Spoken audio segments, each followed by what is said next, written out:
I've been having a lot of fun here over the course of the summer, giving some monologues about price, trend following, and what I refer to as predictive technical analysis.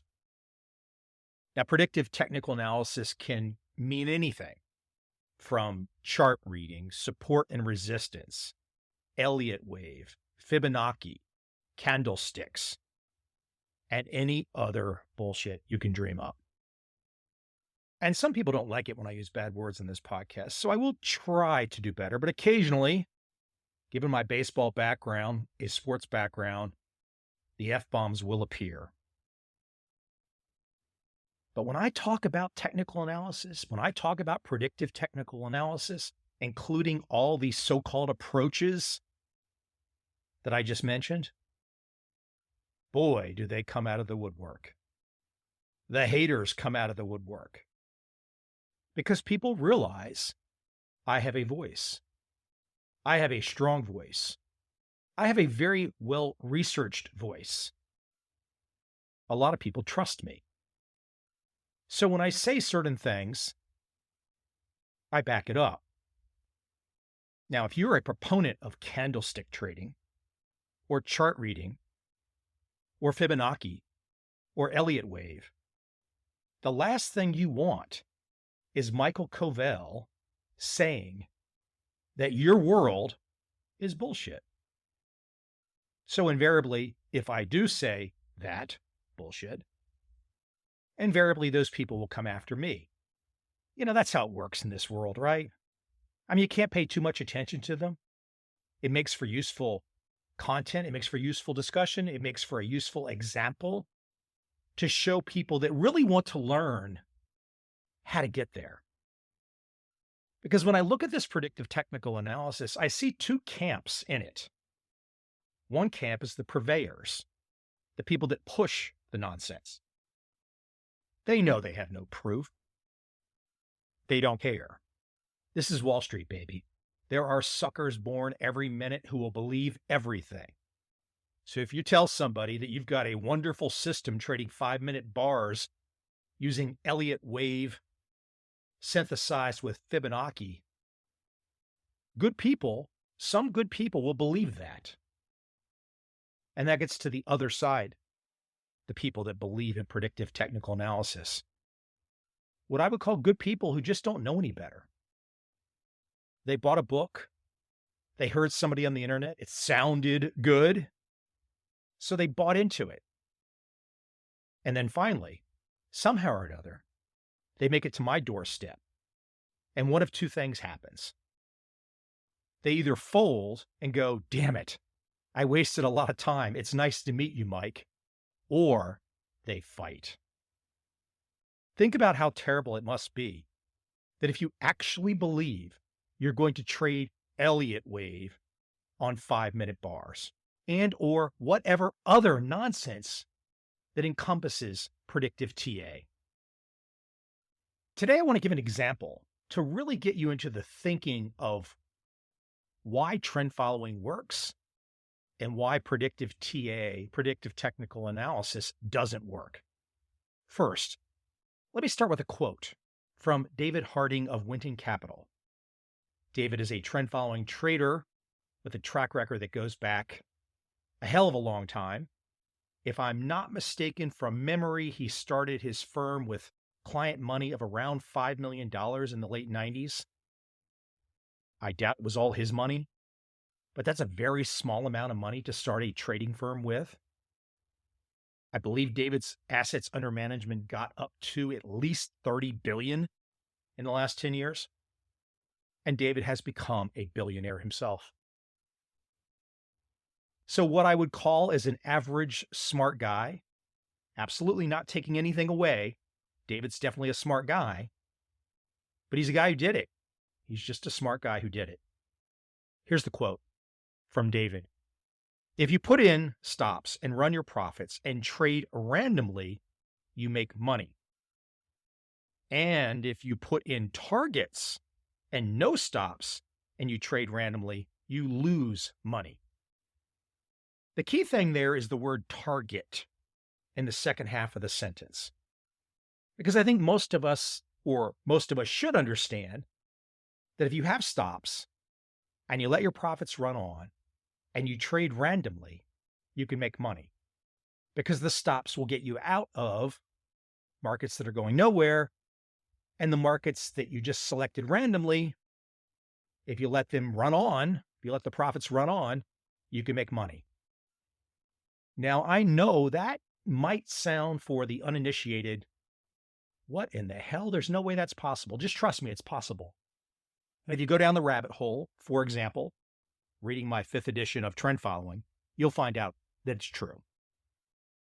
But the second half of his comment, in a way, gets at predictive technical analysis. Because what he says is, if you put in targets and no stops and you trade randomly, you lose money. If you put in targets, that means essentially, if you are looking at a chart or price data and you make an entry, let's say you get in at price level 50 on XYZ market, and now you say to yourself, you're going to do something if the price gets to 60, or you're going to do something if the price gets to 70. Now you've got a target, which is not dissimilar to predictive TA, because predictive TA essentially says, well, if you get into the market at 50 and this chart formation happens, then do this. It's all about targets. I don't think I've ever referred to predictive TA as a target before, but that's essentially what it's doing. Your target might be the result of counting your Elliott waves, which gives you a target to do something, or some Fibonacci number or series. A candlestick sequence happens, and you have another target. So whereas with trend following, the first half of David's comment, which was to let your profits run on, which says there is no target, we don't know what's going to happen. So let's just let the market breathe. And if the market takes off, like for example, NVIDIA, if the market takes off, we don't ask any questions. We don't know a damn thing about NVIDIA's chips. We don't know a damn thing about their AI plan. The market took off. Now, as that NVIDIA market takes off, yes, you have stops. If your position goes against you, you get out.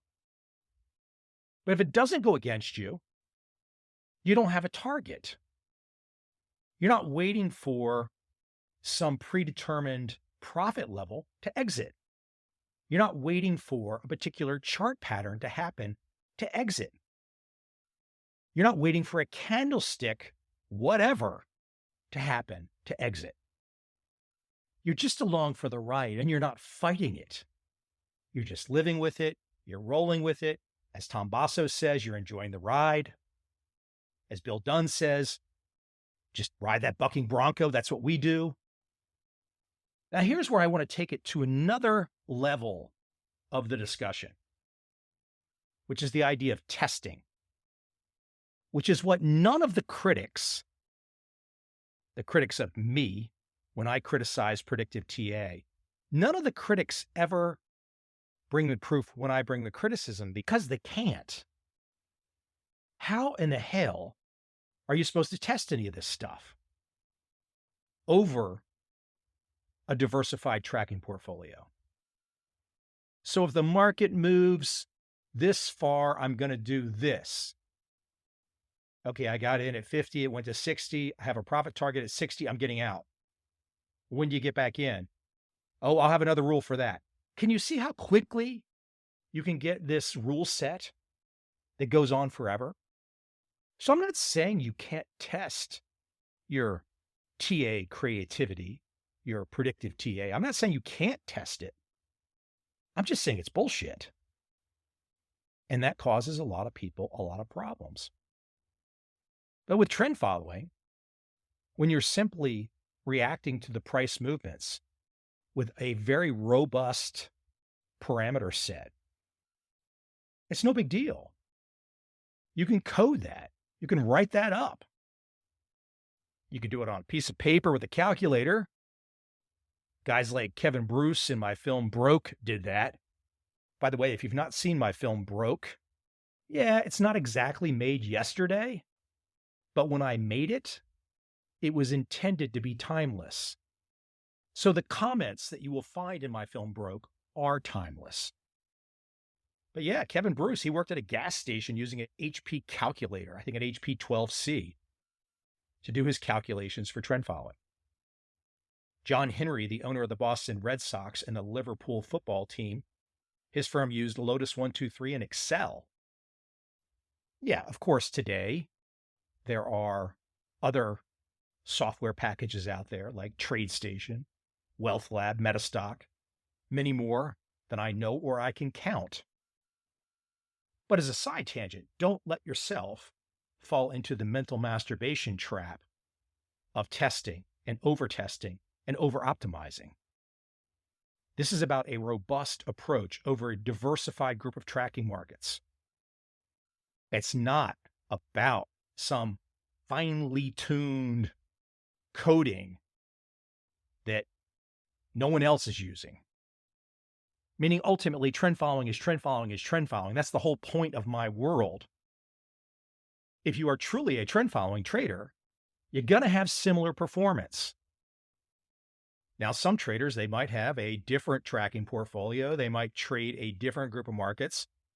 Some traders might use less leverage. Some traders might use more leverage. I think we sometimes forget as we look at those great Jack Schwager books, Market Wizards and New Market Wizards, ladies and gentlemen, the traders in those books were big ball guys. They were not playing for 8% a year. They were playing for home runs. They were playing for life-changing. They were playing to become billionaires. Some of them, of course, did.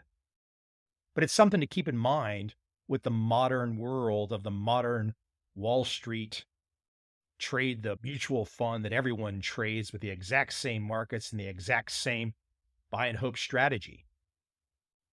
That's not trend following done right.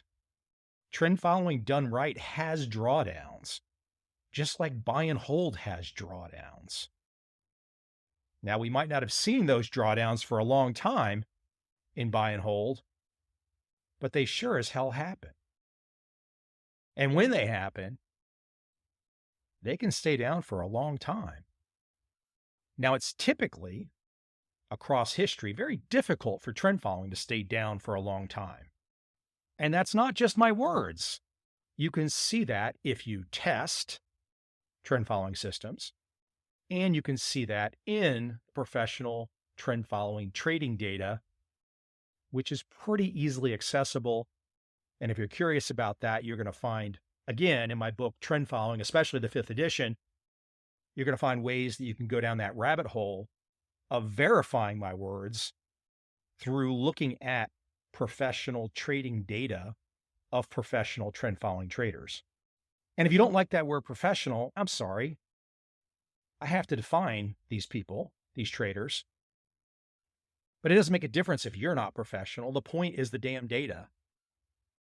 Back to the other side of the equation, the predictive TA, the predictive technical analysis. Not only is it hard to code with something that even comes close to objectivity, where's the professional data? Where is the professional candlestick data? Where's the Market Wizards books showing off candlestick traders or Fibonacci traders or Elliott wave traders or support and resistance traders? Where are these books? Where are these traders? Where are these track records? Ladies and gentlemen, I submit to you that by now, after many decades, frankly centuries, if these predictive TA techniques worked, there would be professional traders, professional money managers employing them and making money for clients if they existed in a way where they worked. There would be track records that we could find, just like the trend following track records. There wouldn't be these guys having meltdowns on X and LinkedIn, they wouldn't be telling me about how they use candlesticks to tell stories to help their macro perspectives. Sometimes I'm amazed how much bullshit there is. And I guess I get why they post it to me. They kind of want to glom on and get a comment from me or pick a fight, troll me, get some links connected to my content, get some people to come to their world. I get it. And I really don't have any desire to fight them in an ongoing way. What the hell's the point? I've already won. Trend following has already won. But when you're the winner, you can't just sit back and assume that people will pay homage or respect. Now, I sound a little cheesy right now and a little silly. I don't expect anybody to pay homage to me. I don't care. But damn it, I'm going to push hard for trend following.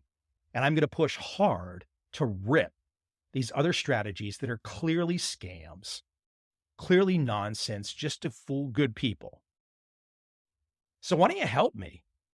The next time you see anybody doing this stuff on X, just say to them, hey, why didn't Jack Schwager write the Market Wizards of Candlesticks book? Hey, why didn't Jack write the Market Wizards of Elliott Wave book? Where are they? Where are those books? And where are those traders? They don't exist. They do not exist. And if you're in the world trying to make some money, trying to figure out strategy, you don't have too many choices. Now, if you've got enough money and you can get past the thresholds, you can always invest with a great trader. That's an option. You can always, as well, choose buy and hope. You can choose Warren Buffett. Warren Buffett has made people a lot of money. And you could choose trend following. Now, tell me, what are the other strategies?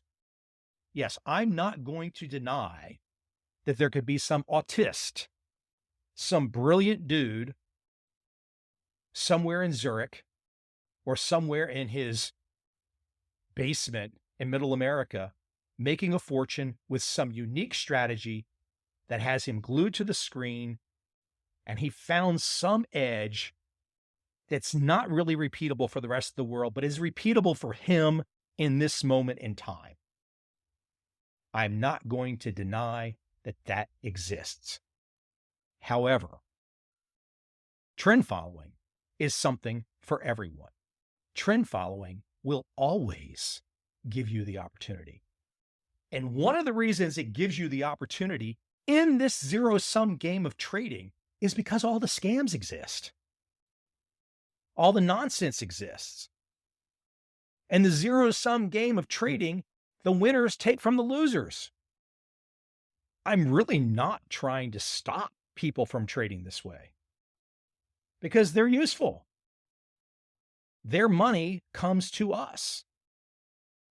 But I do criticize these approaches, these technical analysis approaches, these predictive technical analysis approaches, because I do want good people to find the right way. And you can find this on this podcast. The voices like, for example, Bill Dreiss, Larry Height, Ed Sakota, Jean-Philippe Bouchot, Jerry Parker, Eric Crittenden. The names go on. Martin Luke, Anthony Todd, Christopher Cruden. If you can't learn through my world and apply it to your world to make money, then just go give your money to some other trader or do the buy and hope. But I put the proof on the table. I can't drag you to the water trowel and make you drink. But if you want to be convinced, if you want to go down the rabbit hole, if you really want to find out what the hell is going on, and back to that David Harding quote where he's talking about the random trading in a trend following way, and you can't do that the other way. Targets, prediction, however you want to call it. There is no proof. Deal with it. Accept it. Move on. Or damn it, I don't care. Keep fighting me. Either way, we'll all have fun, right? See you again next week.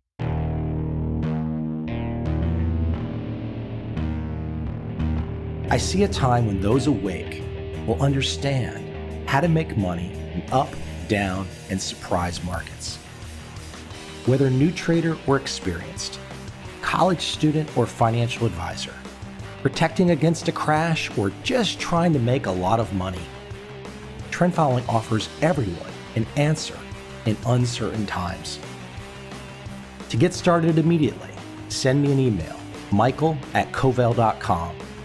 I will send you the right trend following steps to take along with my free video. But if you want to buy and hold, trust the government and trust Wall Street, this is absolutely not for you.